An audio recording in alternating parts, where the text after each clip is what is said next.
우리 히브리서에서 계속 우리가 구약의 배경에 대한 얘기가 이제 나오고 있습니다. 멜기세덱에 대해서 앞에서도 계속 나왔는데 이렇게 얘기했죠. 너희가 아직 딱딱한 음식을 먹을 정도의 수준은 아니다. 그러니까 지금 이제 우유 정도도 감당하지 못하는데 딱딱한 얘기를 할 수는 없다 하면서 넘어가는 것 같은데 이제 7장에 이르러서 이제 멜기세덱에 대해서 이제 설명을 해 줍니다. 우리가 지금 이 히브리서를 받는 사람들의 입장은 유대교 구약 성경을 잘 알고 있었던 사람들이고 구약의 전통하에서 오랜 세월이 지나왔죠. 그러니까 이스라엘은 신정 국가이기 때문에 종교와 정치가 분리가 되지 않은 나라인데 지금 나라의 주권을 빼앗겨서 이제 로마의 지배하에 있지만 그리고 많이 이제 흩어졌죠. 바벨론 포로 이후로 유대인들이 흩어져서 살지만 그들의 정체성을 유지하고는 이제 살아가는 겁니다. 그러니까 오랜 기간 동안에 그 제사와 제사장 그리고 예루살렘 그리고 성전 그리고 그 하나님께서 주신 그 율법 토라 이것을 근거로 살아왔기 때문에 이것을 떠나서 살아간다라는 것은 사실은 상상할 수 없는 그런 상황이죠. 그런데 예수님을 믿고서 그 모든 것을 여러분 어떻게 보면 순간 떠나야 됐습니다. 그러니까 내용만 구약의 성경은 이어져 나아가는 것이 예수로 말미암아 이어질 수 있고 아직은 신약의 어떤 제도적인 것이나 그런 조직적인 것이 갖춰지기 전에 그 모든 것을 한꺼번에 떠나야 됐어요. 제사도 드리지 않고 성전도 사실은 떠나야 됐고 유대교에서 출교당하기도 하고 또 이제 흩어져 사는 사람들도 유대교의 그 전통하에서 대단히 어려운 그런 삶을 사회적으로 어렵게 살아가는 그런 모습들을 핍박과 박해를 받아야 되는 것이죠. 그때 이제 이 히브리서를 통해서 확인해야 되는 부분이 뭐냐면은 그러니까 이들은 예수 말고는 가지고 있는 게 없거든요. 신약 성경을 가지고 있는 것도 아니고 그러니까 우리가 요새 예수 믿는 그 내가 구원 얻었다라는 것을 여러분은 어떻게 확인하세요?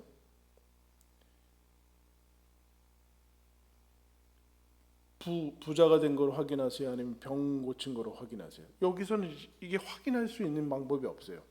예수 믿어서 더 경제적으로 손해를 받고 있던 직장도 쫓겨났고 가족한테도 추방당하고 사회적으로 손가락질 받고 유대인들이 그러면 이제 하나님께서 부활하신 다음에 승천하신 다음에도 놀라운 것은 예수님을 잡아 죽인 사람들이 그대로 득세하고 있었어요. 이게 이해가 되지 않은 부분이죠. 여러분 예수님이 부활하셔서 하나님의 아들인 것이 확인이 되었고 또 승천하셔서 제자들한테 성령을 주셨는데도 그 사회는 그대로 했어요. 대제사장이 예수님을 잡아 죽인 대제사장이 그대로 있었고 그 자리를 계속해서 차지하고 있으면서 호화호식을 하고 있었고 또 성전도 예루살렘 성전도 그대로 있었고 제사장들의 라인도 그대로 있었습니다. 오로지 바뀐 거는 제자들만 바뀌었어요. 성령 바뀐 다음에 성령 받은 다음에 제자들이 바뀐 게 사실은 그 전부인데 그러면 하나님이 현실적으로 좀 바꿔 주셔야 되는 거 아닌가라는 생각이 이제 들게 돼요. 왜 그럴까요? 힘이 드니까 그렇죠.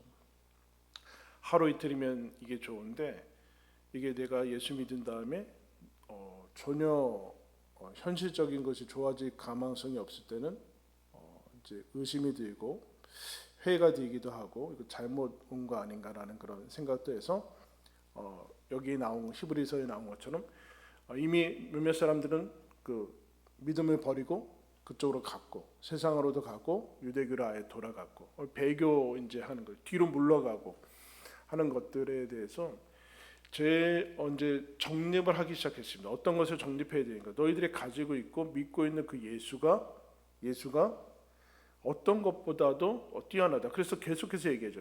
앞에서부터 천사보다 뛰어나고 하나님께서는 예전에는 선지자들과 여러 경로를 통해서 얘기하셨지만 이제는 아들을 통해서 얘기한 거다.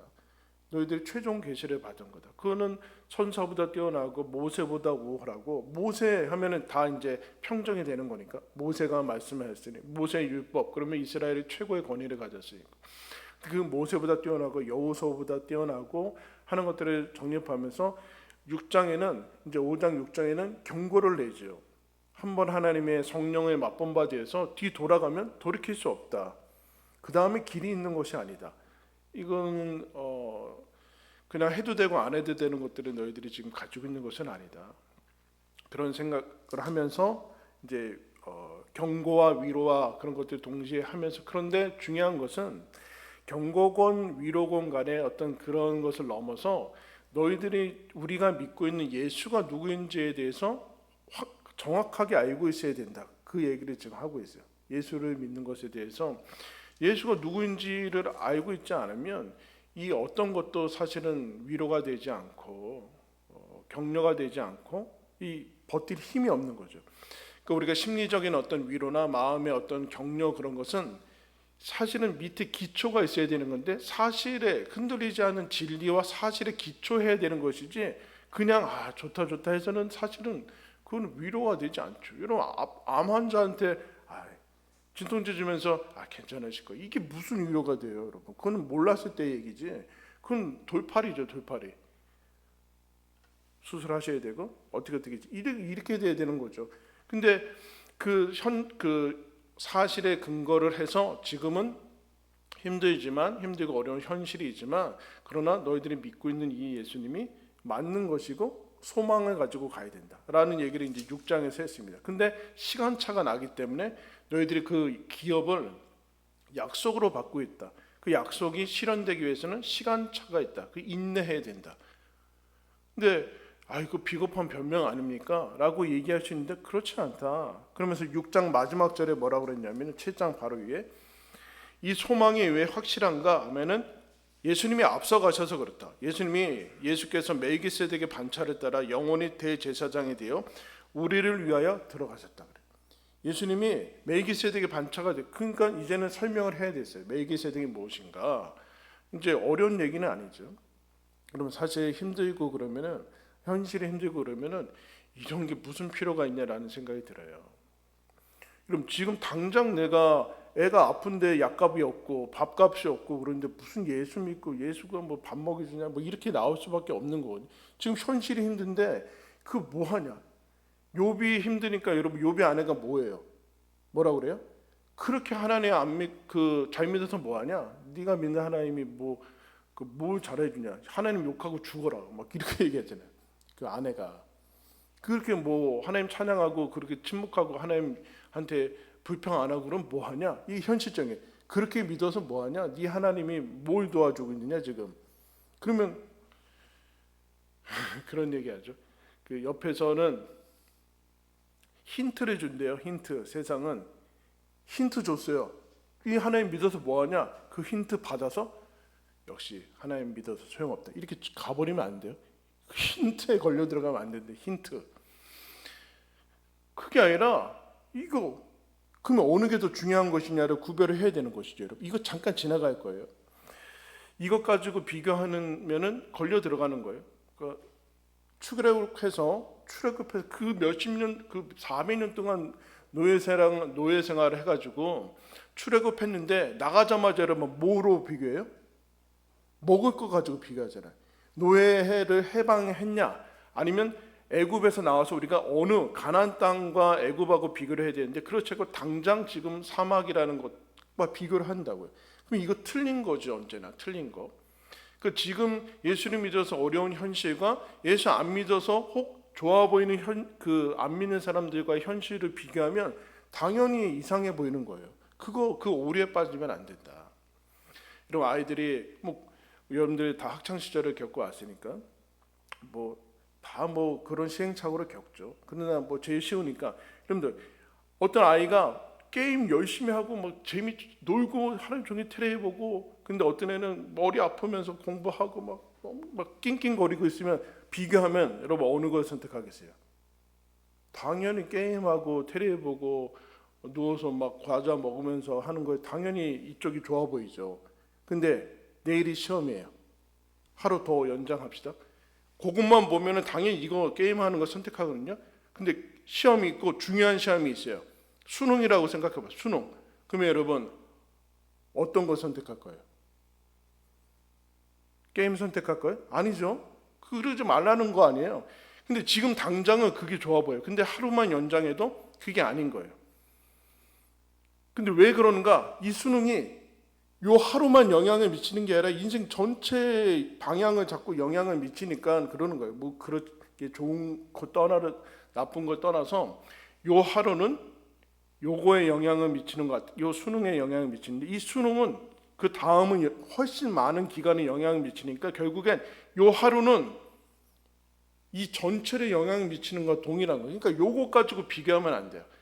요거만 비교하면 그래서 마귀는 언제나 지금만 비교하는 지금 힘드냐 안 힘드냐만 자꾸 비교하자는 거예요. 그래서 지금 힘들면 야 그거 예수 믿는 거 잘못된 거야 이렇게 나가자는 거죠. 근데 그걸 넓히라는 얘기예요. 그러면 이제 확신이 들지 않는 거예요. 이거 정말 나는 지금도 이것 가지고 흔들리는데 이 앞으로 수많은 시간과 그것을 내 힘으로 이거 이겨낼 수 있을까라는 생각이 들 때 예수님이 먼저 들어가셨다. 멜기세덱의 반차를 따라서 들어가셨다. 왜냐하면은 그럼 유대인들은 견고하거든요. 지금 유대인들은 보이는 가시적인 성전, 그야말로 하나님이 그 안에 계시다는 성전이 있고 그 성전 안에 대제사장, 번겁할 수 없는 대제사장들이 있고 그 유능한 엘리트들이 다 있어요. 나는 그 정도는 아닌데 엘리트들이 다 지금 그 공예를 결정하고 있고 바리새인들과 서기관들이 존경받는 경건한 사람들이 있는데 예수 믿은 다음에는 다 없는 무슨 어부가 와가지고 지금 베드로라고 해서 지금 수장 뭐 교회 하고 있고 뭐 바울도 그렇고 뭐 변변한 사람들이 지금 어디 있어요? 변변한 사람 다 노예들이 뭐 예수 믿고 있고 그 중에 몇몇 정도만 지금 그 귀족층에서 몇몇 정도만 믿고 있는데 이거 뭐 어떻게 어디 정도를 믿고 있냐라고 저쪽이 훨씬 견고해 보이고 맞는 것 같은 느낌이 드는데 예수님이 이제 그 얘기를 지금 하는 거죠. 1절에 보면 이 멜기세덱은 살렘 왕이요 지극히 높으신 하나님의 제사장이라 여러 왕을 쳐서 죽이고 돌아오는 아브라함을 만나 복을 빈 자라. 무슨 얘기냐? 그러면 이게 성경에 나오는 얘기죠. 그 오늘 본문에 접어두시고 맨 앞에 창세기 14장으로 좀 가겠습니다.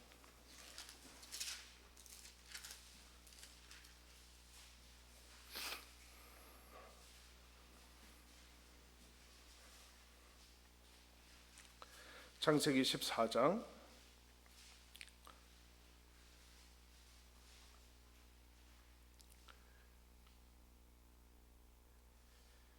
14장 1절 보시면 당시에 시날 왕 아브라함과 엘라살 왕 아리오카 엘람 왕 그돌라오멜과 고임 왕 디다리 소돔 왕 베라와 고모라 왕 비르사와 아드마 왕 시님과 스보임 왕 세벨벨과 벨라 소아랑과 싸우니라.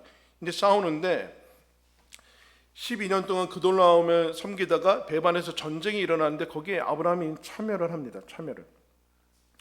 참여를 하는데 아브라함이 17절로 여러분 들어가면은 거기에 롯이 관련되어 있기 때문에 그랬어요. 그래서 16절에 보면 아브라함이 그 사람들과 쫓아가서 모든 빼앗겼던 재물과 자기의 조카 롯과 그의 재물과 그 부녀와 친척을 다 찾아왔더라. 롯이 엮였기 때문에 롯이 이제 사로잡혀가고 그래서 아브라함이 참여하는데 아브라함으로 인해서 승리를 얻습니다. 17절에 아브라함이 그돌라오멜과 그와 함께 왕들을 쳐부수고 돌아갈 때 소돔 왕이 사회 골짜기 곧 왕의 골짜기로 나와 그를 영접하고 고맙다고 하는 거죠. 같이 해서 그때 살렘 왕 여러분 앞에 14장 1절 2절에는 살렘 왕이라고 나와요? 안 나와요? 그러니까 여기는 국가 어떤 민족 그 민족의 왕이 아니라 살렘 왕 멜기세덱이 떡과 포도주를 가지고 나왔으니 그는 지극히 높으신 하나님의 제사장이었더라. 그가 아브라함에게 축복하여 이르되 천재 주제이시여 지극히 높으신 하나님이여 아브라함에게 복을 주옵소서. 너희 대적은 내 손에 붙이신 지극히 높으신 하나님을 찬송할지로다 하매 아브라함이 그 얻은 것에서 10분의 1을 멜기세덱에게 주었더라. 아브라함이 전쟁에 같이 참여해서 이기고 돌아올 때 소돔 왕만 나온 게 아니라 갑자기 무슨 살렘 왕이라고. 근데 그 왕은 소돔 왕 이런 것이 아니라 하나님이 지극히 높으신 제사장이라고 얘기를 하고 있어요. 근데 여러분 제사장이랑 이런 말들은 출애굽기 이후에 율법을 받은 다음에 나오는 거거든요. 아브라함 때는 사실은 나오지 않고 여기 첫 번째로 이제 11조 10분의 1을 드렸다는 이런 기록들이 나오는데 다시 이제 여러분 히브리서로 들어가서 어려운 건 아니에요, 여러분. 예? 어려운 건 아니고 많이 우리가 접하지 않아서 이제 그런 거죠. 근데 이것을 이제 설명합니다. 2절에 아브라함의 모든 것의 10분의 1을 그에게 나누어지니라. 그 이름을 해석하면 먼저는 의의 왕이요, 그 다음은 살렘 왕이요, 곧 평강의 왕이라. 아버지도 없고 어머니도 없고 족보도 없고 시작한 나이도 없고 생명의 끝도 없어 하나님의 아들과 닮아서 항상 제사장으로 있느니라. 이 사람이 얼마나 높은가를 생각해봐라. 조상 아브라함도 노량물 중 10분의 1을 그에게 주었느니라. 무슨 얘기입니까? 무슨 얘기예요? 지금 아브라함이 그 설명 똑같이 창세기 14장 얘기를 해주고 있어요. 지금 아브라함이 그때 돌아왔을 때 살렘 왕이라는 사람을 만났는데 그 이름은 의의 왕이고 평화의 왕이다. 샬롬, 평화의 왕을 만나서, 근데 아브라함이 우리가 알고 있는 믿음의 조상 아니냐. 하나님이 아브라함을 불러서 믿음의 조상으로 삼아서 우리가 조상으로 삼고 있는 그 아브라함, 첫 번째 시조나 마찬가지인데 그 사람이 최고고 제일 원조인 줄 알았는데 이 멜기세덱은 14장에서 나오고 사라지고 히브리서에 나와요, 여러분.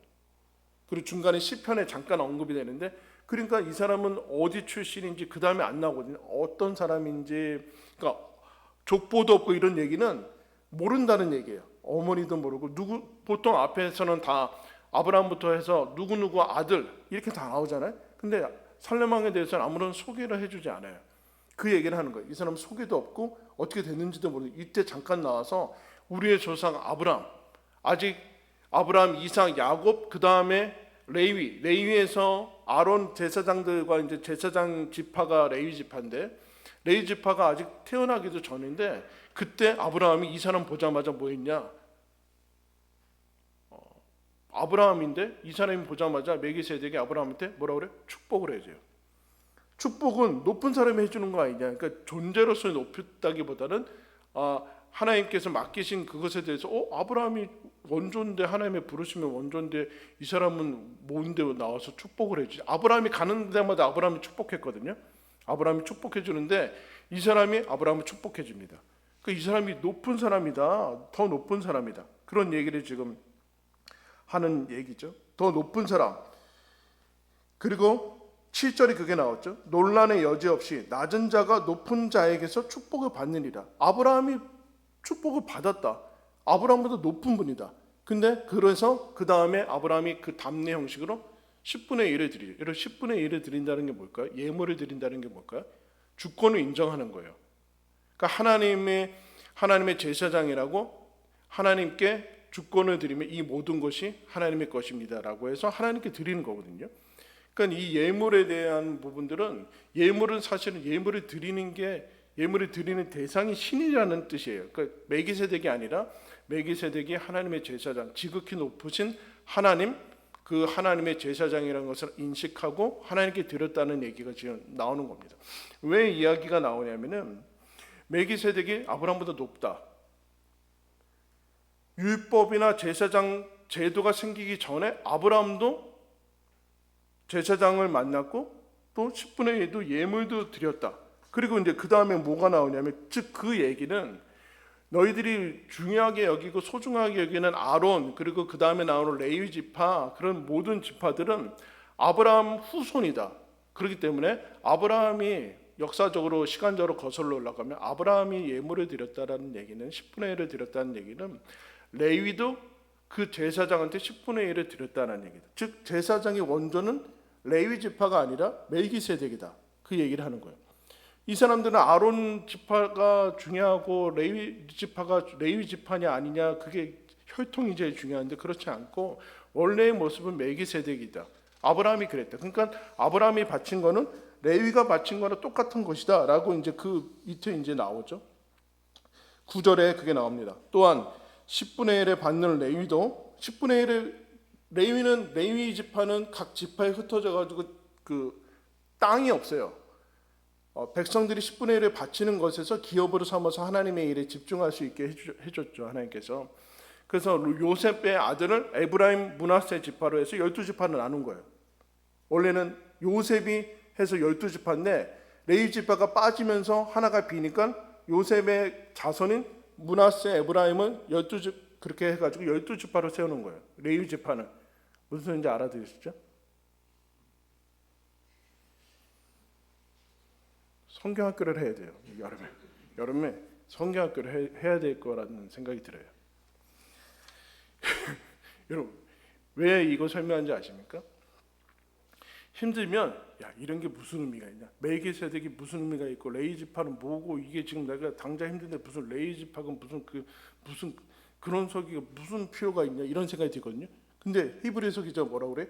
그게 필요하다는 얘기. 지금 너한테 필요한 거는 지금 이게 무슨 의미가 있어. 레위지파가 우리한테 지금 그런 생각. 예수님이 유다 지파였잖아요. 태어나기는 유다 지파건 레위 지파건 지금 당장 먹고 살기 힘들고 지금 자식 문제도 힘들어 죽겠는데 무슨 이런 뭐가 이게 의미가 있냐? 그것 때문에 네가 지금 흔들리는 거다, 그런 얘기예요. 네가 지금 이 기초가 없어서 내가 믿고 있는 예수가 누군지, 나랑 지금 함께하고 있는 예수가 누군지 모르니까 그거 가지고 흔들리는 거다. 지금 그 얘기를 해주니까 잘 알아들어요. 그러니까 레위 지파도 예물을 드린 것이다. 우리가 이스라엘 백성이 레위 지파한테 기업을 주는데 그 레위 지파가 예물을 드린 사람이 멜기세덱이다.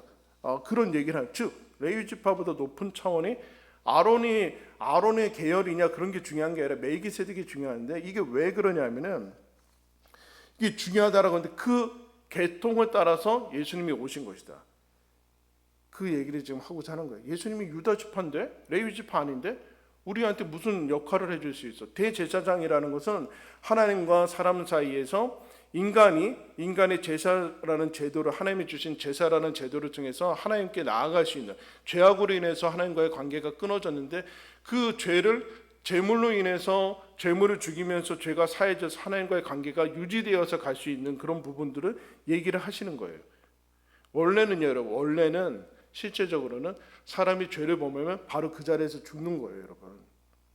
즉 구약에는 그런 거 많이 나오거든요. 즉결 심판들, 죄 지면 바로 죽고 막 땅 갈라져서 죽고, 우리도 그랬으면 좋겠잖아요. 이미 죽었어요, 여러분. 우리는 그러면 옛날에 죽었거든요. 오늘도 몇 번 죽었을걸요? 그 생각했을 때 바로 뇌 터지고 막 죽었을 거예요. 근데 안 죽는 이유는 우리가 잘해서가 아니라 하나님이 죄를 그냥 넘어가시는 문제가 아니라 예수 그리스도가 이 죄의 문제를 해결했기 때문에 계속적으로 기회를 주고 하는 부분들이거든요. 그런데 너희들이 그렇게 신봉하고 그리워하고 저게 좀 좋아 보이고 유대교가 좋아 보이고 내가 그동안 뼈저리게 몸에 그야말로 뼛속 깊이 박혀있는 그게 훨씬 익숙해 보이는데, 그것은 어떤 것인가? 11절에 보시면 레위 계통의 제사 직분으로 말미암아 온전할 수 있었으면은 뭐하러 하나님께서 예수님을 보냈겠냐, 그 얘기예요. 제사 가지고는 인간의 죄를 해결할 수 없다. 야, 어떻게 인간의 죄가 인간보다 못한 동물을 죽여서 해결된다고 생각하냐? 그건 아니지 않느냐. 인간이 훨씬, 너희들이 맨날 만물의 영장이고 뭐 훌륭한 뭐 존재라고 하는데 어떻게 인간이 소를 죽여서 인간의 죄가 해결된다고? 인간보다 높은, 아니면 동급 정도는 돼야 되는데 그거 가지고는 안 된다는 것을 알려고 준 거 아니냐. 그거 가지고는 안 된다. 하나님이, 그러니까 원래 제사 제도가 나오기 전에 멜기세덱이 나왔고 그 다음에 한참 지나서 나서야 제사 제도를 해주신 거. 그것 가지고는 온전해질 수 없다, 사람은. 하나님이 율법의 불완전함을, 율법 자체는 불완전하지 않은데 율법을 지키는 자가 불완전하다, 그거 볼 수 있지 않느냐. 그래서 하나님께서 제단일, 유다 지파는 전혀 상관없는 그 제단을 일을 하지 않는 사람 중에서 한 사람, 멜기세덱도 마찬가지고 지금 예수님도 마찬가지다, 그 얘기를 하고 있어요. 그러면 이게 정통성이 있냐, 그냥 우기면 되느냐라는 얘기인데, 그래서 예수님에 대해서 얘기해. 멜기세덱이 원조다. 레위 지파가 정통성을 얘기하는 것이 아니다. 그리고 율법의 제사로는 온전할 수 없다. 어디까지 얘기하냐면 18절에 전에 있던 율법, 구약 계명은 연약하고 무익하고 그러므로 폐하여진다. 그러니까 구약 율법이 사실은 무익하다라기보다는 그것을 지킬 수 없는 능력이 없는 사람들이 문제예요. 구약 가지고는 새롭게 할 수 없다. 그게 이제 8장에 나와요. 그래서 예수님은 16절에 육신에 속한 계명의 법을 따르지 않았고 오직 불멸의 생명의 능력을 따라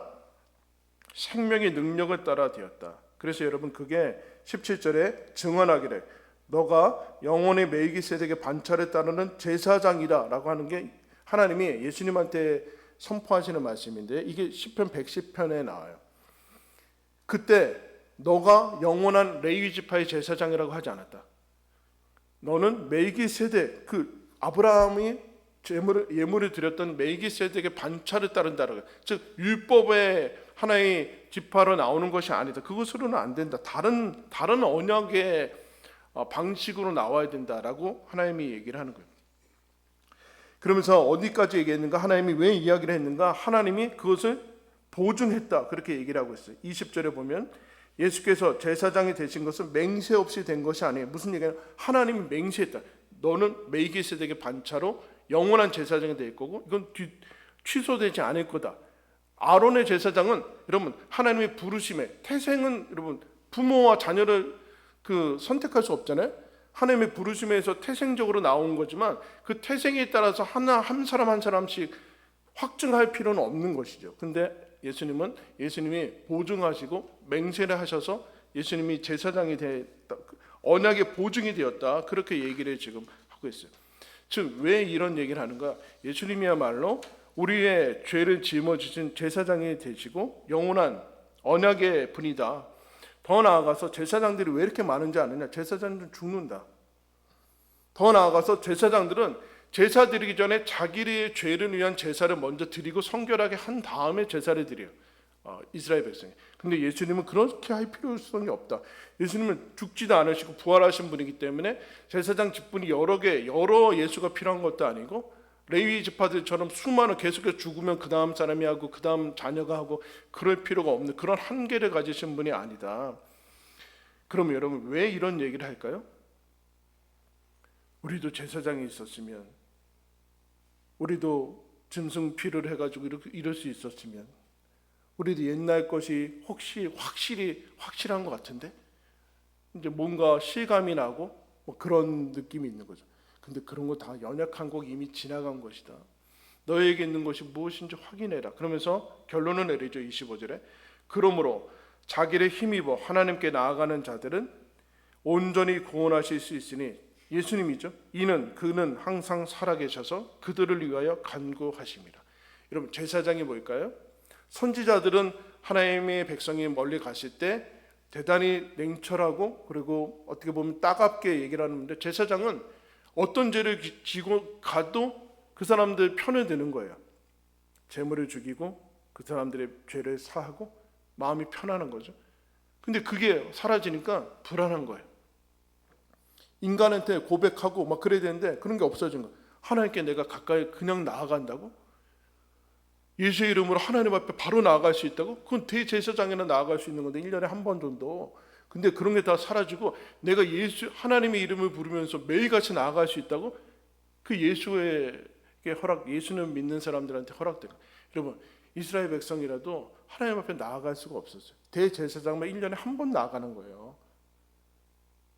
짐승 피 가지고 갈 때나 지성소나 들어가는 그 지성소가 깨지면서 우리가 여러분들이 예수의 이름으로 매일같이 부르고 기도할 수 있는 것 자체가 아무런 느낌이 안 들어서 여러분들이 이게 허창게 느껴지고 예수 이름 부르면서 하나님 이름에서 기도하는 게 나는 무슨 허공에 대해 얘기하는 것 같고 이게 무슨 의미가 있고 이게 무슨 영광이라고 생각하는데 구약의 사람들은 상상할 수 없는 하나님의 이름을 못 불렀다니까요.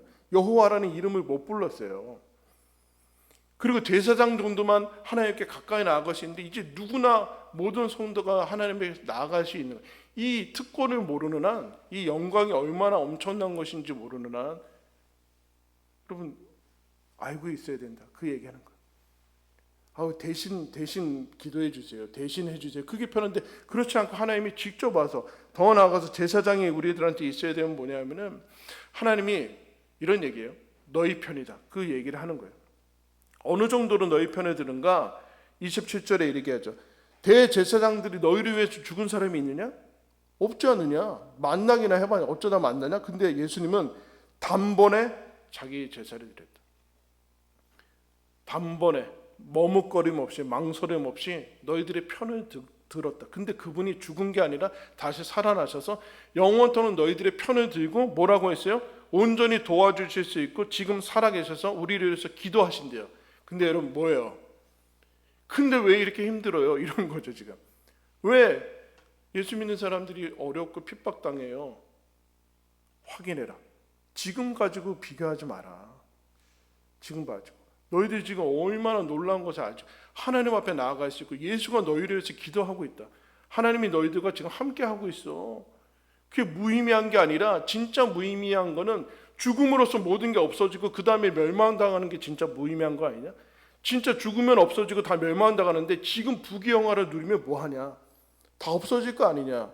이런 하나님께서 이 땅에 디모데에서 보면은 사람이 가진 것이 없고 왔으니 가진 것 없이 간대요. 공수래 공수고. 이게 얼마나 허무해요, 여러분? 어때요? 공수래 공수가 얼마나 허무해요. 빈손으로 와서 빈손으로 간. 근데 여러분 그 얘기하는 게 아니에요. 우리가 이건 뭐 다른 종교 불교에서도 얘기하죠. 우리가 아무것도 없이 갔으니까 아무것도 없어. 수위에는 뭐 주머니가 없다. 뭐 이런 얘기 하잖아요. 주머니 만들려고 하지 마세요. 뭐 이빨에다 막 심어놓고 가려고 막. 근데 기독교에서는 그 얘기하는 거 아니에요. 바울이 우리가 이 세상에 아무것도 가진 것이 없으니 아무것도 가지고 가지 못한다는 건 허무하다는 얘기가 아니라 여러분 천국에는 다 준비되어 있으니까 가져갈 필요가 없다는 얘기예요. 아멘? 50년 만에 깨달은 건데. 천국에는 다 갖춰져 있어서 너희들 몸만 와라. 이 얘기예요. 몸만 오라고. 여기 있는 거 그런 거 다 필요 없다. 그런 거 다 아무것도 아니다. 모든 게 다 갖춰져 있어서 완전 막 7성급 호텔이라서 그냥 몸만 가면 된대요. 허무한 게 아니야. 허무라는 게 아니라 허무하라는 게 아니라. 근데 지금은 그 영광을 누려야 된다. 하나님이 너희들의 편을 들고 있다. 뭘 아끼냐? 하나님이 아껴서 그래. 지금 비교하지 마라. 지금 비교하지. 다 지나갈 거 아니냐? 한 군데 자꾸 말씀 마치겠습니다. 시편 118편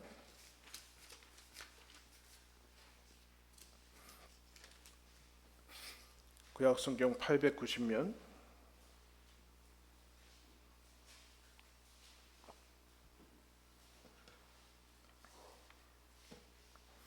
시편 118편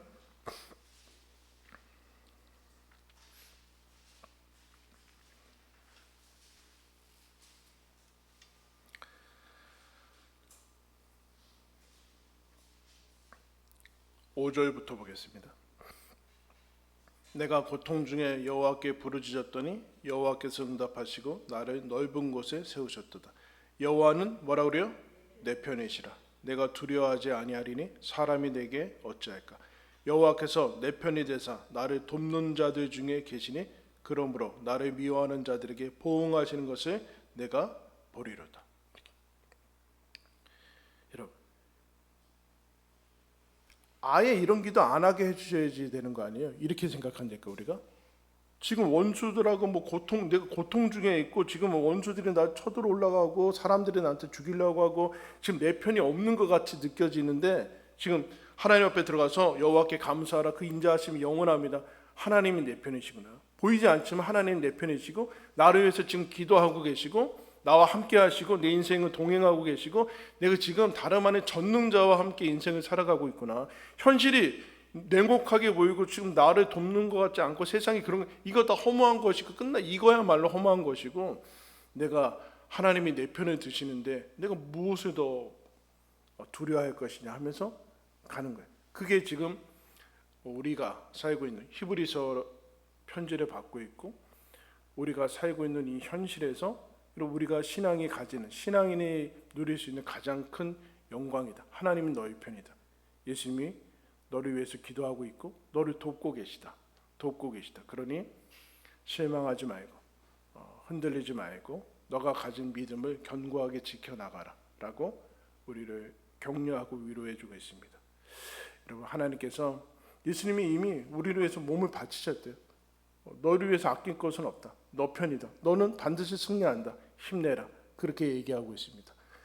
하나님께서 우리에게 주신 그 영광도 여러분 기억하시고 또 현실에 이 신앙이 현실에서 무슨 의미가 있냐? 이거야말로 여러분 의미가 있는 가장 소중한 것이다 라는 것을 기억을 하고 또 승리하시기를 축원합니다. 기도하겠습니다.